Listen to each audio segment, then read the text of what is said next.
Audio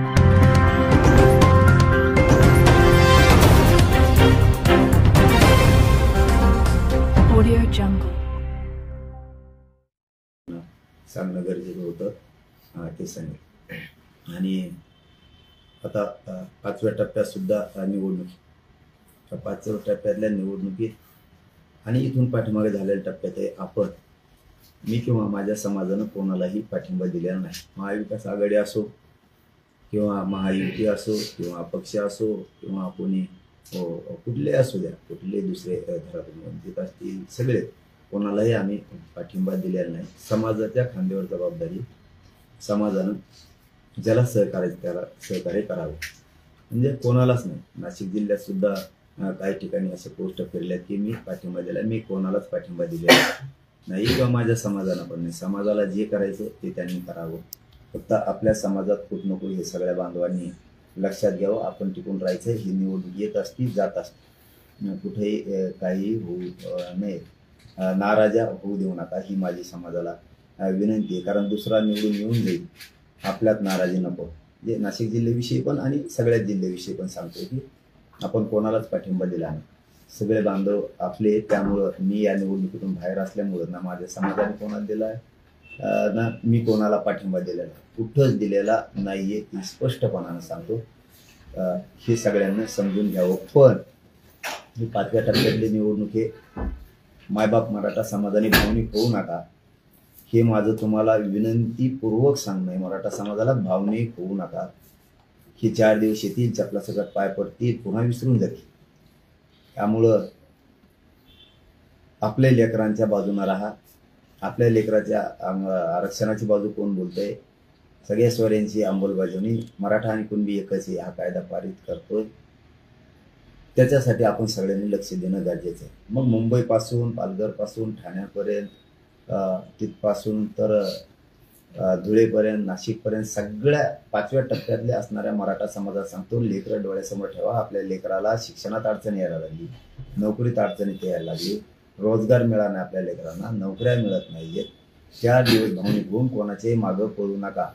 आपल्या लेकरं डोळ्यासमोर ठेवा. शहरी भागातल्या मराठा बांधवांनाही जाहीरपणानं सांगतो, आयुष्यभर तुम्ही कष्ट करून लेकरं शिकवले तुमचे, त्या लेकरांना न्याय मिळाला पाहिजे. आरक्षणाशिवाय पर्याय नाही. आपल्या लेकरांना न्याय कसा मिळेल याच्यासाठी एकतर्फी एका ताकदीनं उभे राहा. तुम्हाला ज्याला निवडून आणायचं त्याला आणा, तुम्हाला ज्याला पाडायचं त्याला पाडा, पण यावेळेस एक जीवन स्वतःचे लेकरं डोळ्यासमोर ठेवून लेकराचा अन्याय विसरू नका, आपल्याला झालेला त्रास विसरू नका. आणि ज्याला पाडायचंय त्याला पाडा, ज्याला निवडून आणायचं त्याला पाडा, पण इतकं ताकदीनं यावेळेस 5व्या टप्प्यातलेही सगळ्यांकडे बातमी लक्ष ठेवून ताकदीनं सगळ्यांना पाडा, ही माझी विनंती आहे. कारण लेकरं उघडे पडू देऊ नका. हे 4 दिवस येतील, पाय पडतील, त्यांच्या निवडणूक झाली की पुन्हा ती विसरून जातील. आपल्याला कोणी विचारणार नाही. एकजूट दाखवा, मतात ताकद मराठ्यांनी दाखवा, ही सगळ्यांना माझी विनंती. काल जाहीर झाले की नारायणगडावर जी तुम्ही सभा घेणार होता ती स्थगित करण्यात आलेली आहे, काय नेमकं कारण आहे? आज ज्यावेळेस मार्चमध्ये मी तयारी करा सगळ्यांना सांगितलं होतं, बैठक पण तिथं मोठी घेतली होती, त्याप्रमाणे काही कारणास्तव त्या बांधवांना काही कामानिमित्त नसेल तयारी झाली, परंतु त्यावेळेस पाणी सुद्धा अनेक होतं. पण त्यानंतर कडक 2 महिने उन्हाळा गेल्यामुळं बीड जिल्ह्यात प्रचंड दुष्काळ. आणि तिथं आज रोजी जर बघितलं तर साधी एक बांबू सुद्धा ठोकल्याने नाही किंवा बल्ली सुद्धा नाही, काहीच तयारी नव्हती. आणि अंतर्वलीत 1-2 करोडच्या आसपास समाज आला होता, तरी पण हाल झाले होते समाजाचे. ते आमच्या डोळ्यासमोर आहे चित्र. माझा समाज आता एक झालेला आहे. मग एक झालेला असून पुन्हा आपण 8 जूनला सभा ठेवली. मराठा ताकदीने यायला लागला होता. 6 करोड मराठा जर तिथं आला असता तर समाज गैरसोय व्हायला नको होती, समाज माझा तरफडायला नको होता. आणि समाजाने मला परत म्हणले असते, तुम्हाला जर माहीत होतं तिथं काहीच तयार नाही तर आम्हाला सांगायचं ना, आपण पुढं घेतला असता, हाल नसते झाले समाजाचे. म्हणून मी हट्टी नाही, सभा झालीच पाहिजे, हाल झाले तरी चालतील पण झालीच पाहिजे असला हट्टी मी नाही. तिथं काही सुविधा नसल्यामुळं त्यांनी सांगितलं बीडकरांनी की आम्हाला ह्या 20 दिवसात काहीच होत नाही. मी आधीच म्हणलं होतं की तुम्ही 2-2.5 महिने तयारी करा, परंतु त्यांना दोष द्यायचा नाही, ते आपलेच बांधव आहेत. 4 पावलं मागे सरकारला मग काय फरक पडत नाही. पुन्हा ताकदीने याच्यापेक्षा डबल ती सभा होईल. आता पुढं ढकलली, 8 जूनला नारायणगडावरती सभा होणार नाही, ती पुढं ढकलली. त्याला अनेक कारणं आहेत. पाण्याचे पण अडचणी आहेत, खूप अडचणी होत्या तिथं. काटे भरपूर काट्या पण होत्या, झाडू झुडपं पण खूप आहेत, ती साफसफाई तिथं कमी आहे. त्यामुळं समाजाच्या आपल्या आया बहिणी करोडो संख्येत जाणार होते, लेकराचे हाल व्हायला नको होते. कारण खूप मोठा कार्यक्रम होता तो लहान नव्हता, तो जागतिक लेवलचा. त्यामुळे 2 पावलं मागे सरकार, त्यात काही अडचण नाही पुढच्या तयारीला मराठीला. बीसी आणि मराठा असा एक वाद ठिकठिकाणी पाहायला मिळत आहेत. एकमेकांचे काही गावात तर चेहरे देखील पाहणं पसंत करत नाही, अशा पद्धतीनं वातावरण सध्या झालेलं आहे. तुम्ही काय आवाहन कराल या दोन्ही समाजाला? आता बरं झालं तुम्ही तो विषय काढला, कारण मराठ्यांनी नाही जातीवाद केला. मला दाखवा मराठ्यांनी आधी कधी सुरुवात केली. पण समाजाला एक आव्हान नक्की करतो मी, कारण तो विषय तुम्ही काढला ते चांगलं झालं. मला तुमच्यासारख्याच काही बांधवांनी, हुशार बांधवांनी सांगितलं, आणि काही दुसऱ्याही शहाणे माणसं, हुशार माणसांनी सुद्धा सांगितलं की तुम्ही शांतपणाची भूमिका घ्या. मला सांगितलं तुम्ही शांतपणाची भूमिका घ्या. जो 2 जातीत शांतता राहिली पाहिजे, त्यांना मुद्दाम करायचे, त्यांच्यावरची वेळ आता डोक्याची निघून गेलेली. ते त्यांना निवडून येऊस तर खासदार केला, आमदार केला गोड बोलते, त्यांच्यावरची वेळ गेलेली. ती अशी वेळ गेली, आणि हे मलाही माहीत होतं, त्यांच्यावरची वेळ गेली की ते गुरगुर करते, हे मलाही माहीत. परंतु माझ्या समाजानेच अन्याय काय सहन करायचा? काय चूक आहे माझ्या समाजाची? आम्ही काय तुमचा नुसता अन्याय सहन करायलाच जन्म घेतला आहे का? काय सांगते. परंतु मला सांगणार आपले तुमच्यासारखे काही होते हुशार बांधव, आणि बाकीच्यांनी सांगितलं की तुम्ही शांतपणाची भूमिका घ्या. तुम्ही शांत आपल्या समाजाला राहायचं म्हणून सांगा, कारण हे मुद्दामहून गुरगुर करणारेत. आता त्यांच्यावरची वेळ गेलेली. आपल्या पोरात मराठ्यांच्या पोरात प्रचंड रोष आणि खतखत, की त्यांना हे अन्याय सहन होत नाही. बीडच नाही तर मराठवाड्यात राज्यातल्याही लोकांना तो अन्याय सहन होईना.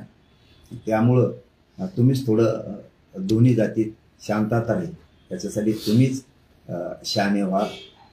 तुम्हीच समाजाला सांगा की बाबा हो शांत राहा. मी समाजाला सांगतो की काही शहाणे बांधवांचं ऐकलं पाहिजे, कारण त्यांच्यावरची आता वेळ गेलेली. त्यामुळे ते गुरगुर करणारे. मराठा समाजावरती कोण अन्याय करतोय, कसा करतोय, कशाच्या माध्यमातून करतोय, प्रत्यक्ष जाणून बुजून मराठ्यांना कळून घेतात का? मराठ्यांना छळ करतात का? मराठ्यांना जाणून बुजून त्रास देतात का? हे मुद्दामहून मी मराठा समाजाला सांगतोय, महाराष्ट्रातलाही सांगतोय, आणि बीडचा विषय काढला मग तिथलाही सांगतोय की काय होतंय, काय सोशल मीडियावरती होतंय, काय ना लक्ष ठेवा. शहाण्या माणसांचं, काही तज्ज्ञांचं, काही हुशार बांधवांचं म्हणणं आहे की ते मुद्दाम करणार आहेत तुमचं लक्ष आरक्षणापासून हटण्यासाठी. कारण त्यांचं भागला, ते निवडून येतील किंवा पडतील, पण त्यांचं भागलेलं आहे, त्यामुळे ते करतील. तर माझीच मराठा समाजाला विनंती, आजपासून 1 महिनाभर बारकाईनं लक्ष ठेवा, कोण काय करतंय, कोण काय. आपण मात्र आता शांत राहा, स्वतःच शांत राहा. त्यांना काय अन्याय करायचा नाही, 1 महिनाभर बघू. मी समोरच्यालाही सांगितलं की ठीक आहे तुमचं म्हणणं आहे, आम्ही तर बोललोच नाही. ते आधी तिकडून बोलले तेव्हा आम्ही इकडून बोललो, परंतु जरा किती दिवस गुरगुर करते हे बघू. जरा महिनाभर लक्ष ठेवा काय करतात काय नाही. पण याचा अर्थ असा बी नाही, तुमच्यावरती जर जास्त बेताला लागले तुमचं स्वसंरक्षण तुम्ही करा. कारण सांगणाऱ्याने मला चांगलं सांगितलं की पाटील हे तुम्हीच आव्हान करा, आणि तुम्ही शांतपणाची भूमिका आम्ही म्हणतो म्हणून घ्या. आपल्या पोरात प्रचंड खतखते आणि रोष निर्माण झाला, त्यामुळं यांच्यावरची आता वेळ गेली. यांना मराठ्यांच्या नेत्याची गरज होती, आणि बऱ्याचशा नेत्यांचंही म्हणणं आहे त्यांच्या व्यासपीठावर बसलेल्या मराठ्यांच्या, की आम्हाला वाटत नव्हतं की हे असं घडून आणतील. मग तो पक्षाचा कोणचा मराठा असू द्या, कार्यकर्ता कोणचाही असू द्या, आम्हाला वाटत नव्हतं हे असं करतील. पण आता हे त्यांचं वारं निघून गेलं. अगोदर म्हणले पाय पडले, पदर पसरते म्हणलेत, कुठं आयुष्यभर विसरणार नाही म्हणलेत, एवढ्याच वेळेस निवडून द्या म्हणलेत. आता आम्हाला पश्चाताप असा व्हायला लागलाय की त्यांच्याच व्यासपीठावर चढणाऱ्या मराठ्यांचं म्हणणं, कारण माझ्या पोटात नाही राहत काही, मी जे खरं ते सांगत असतो की ही चूक झाली का काय असं लय वाटायला लागले. आम्हाला काय माहित होतं की ही वेळ झाल्यावर असं करते.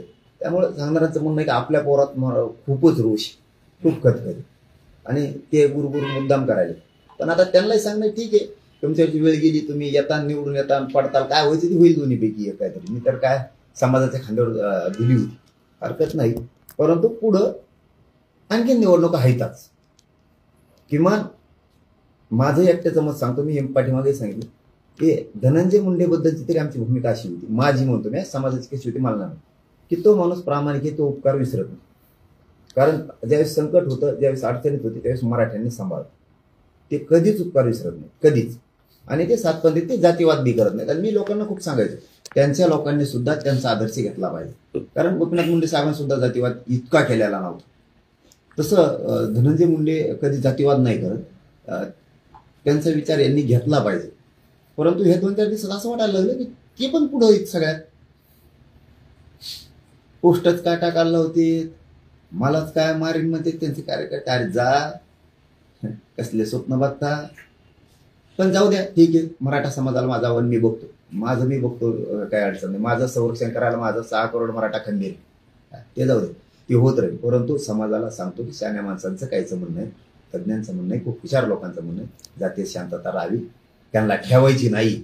जातीय शांतता तुम्हीच आव्हान करा. कारण आपल्या पोरा सुद्धा प्रचंड खतखत, प्रचंड रोष, काय काय करतात, कसं कसं केलं. जर अन्यायच व्हायला लागला तर स्वसंरक्षण करा. मी शांत बसा म्हणलो म्हणून तुमचाही काही घातपात होऊ नये. स्वसंरक्षण करा, सावध राहा, पण सगळ्यांनी शांत. बघू 1 महिन्याच्या नंतर किती चुका करतायत, मग नंतर बघू.